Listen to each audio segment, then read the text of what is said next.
কলেজে পড়ুয়া মেয়েকে কে বা কারা দর্শন করে ফেলে রেখেছে বিলের মাঝখানে। দর্শক, বিস্তারিত জানতে যাব তাদের কাছ থেকে।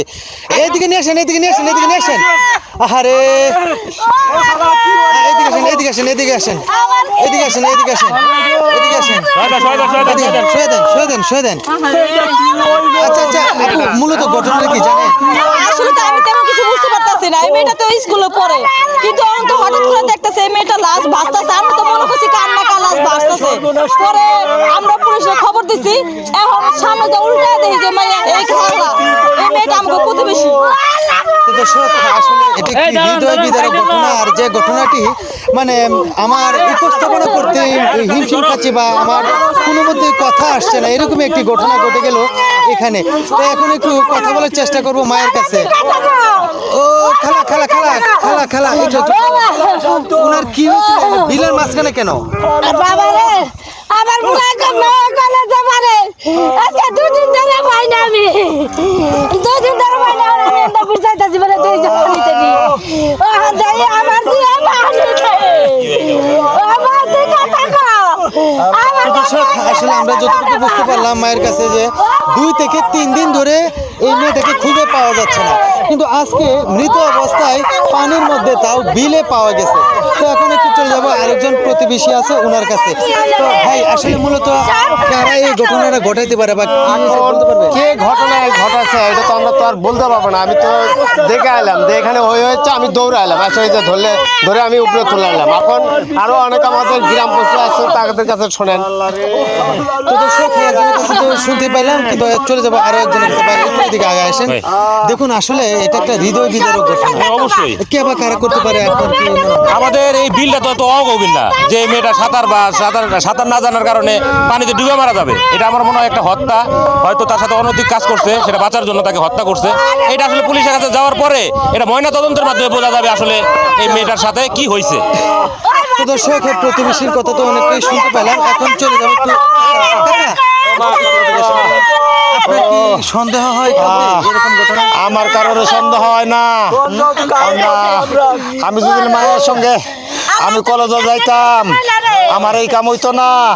আমার এই ক্ষতি কে করলো? আল্লাহ, আমার এই ক্ষতি কে করলো? সন্দেহ আমার কারণে সন্দেহ হয় না।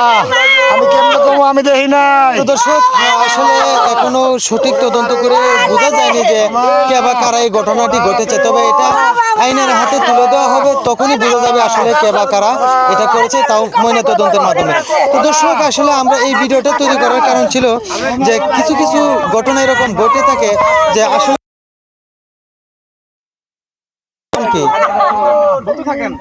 সবাই কাইটেন না, কেউ কাইটেন না।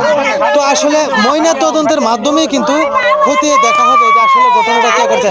কাকি, কাকি, ও কাকি, আরে ভাই ভাই, একটু এদিকে আসেন, তো এদিকে আসেন।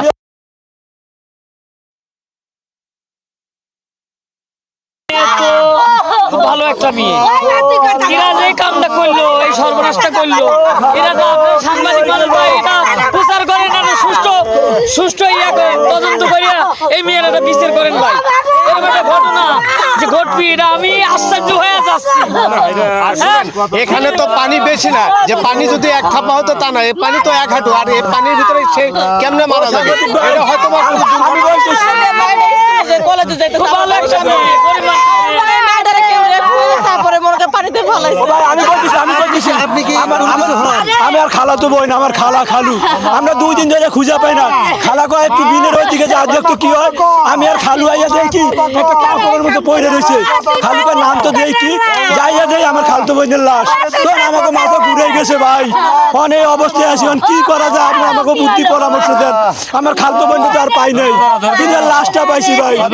আমরা আর বিচার চাই, সুস্থ বিচার চাই। তো দর্শক, আসলে আমাদের এই ভিডিওটা তৈরি করার কারণ ছিল অভিনয়ের মাধ্যমে। এই কারণে যে সচরাচর বিভিন্ন জায়গায় দেখবেন এই ধরনের অজ্ঞাত লাশ পড়ে থাকে, কিন্তু কিছু কিছু নরপশু আছে যারা কিনা এই ধরনের মেয়েদেরকে নিরহ অসহায় পেয়ে বিভিন্ন প্রলোভন দেখে কিন্তু এই ধরনের জায়গায় এনে তাদের যে ইচ্ছা বা স্বাদ থাকে সেটা পূরণ করে তাদেরকে মেরে ফেলে রেখে চলে যায়। তো হয়তো আসলে এই ধরনের ঘটনায় কেউ জানি না ঘটায়। আর এই যে কাজটা যেই করুক না কেন নিশ্চয়ই ধরা পড়বে, কারণ আইনের বিধান তৈরি করা হয়েছে, সর্বোচ্চ কঠোর থেকে কঠোর শাস্তির বিধানও করা হয়েছে।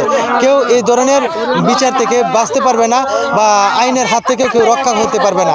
এই ছিল আমাদের ভিডিও। যদি আপনাদের কাছে ভিডিওটা ভালো লেগে থাকে তাহলে অবশ্যই লাইক কমেন্ট শেয়ার করে আমাদের পাশে থাকবেন। ধন্যবাদ সবাইকে।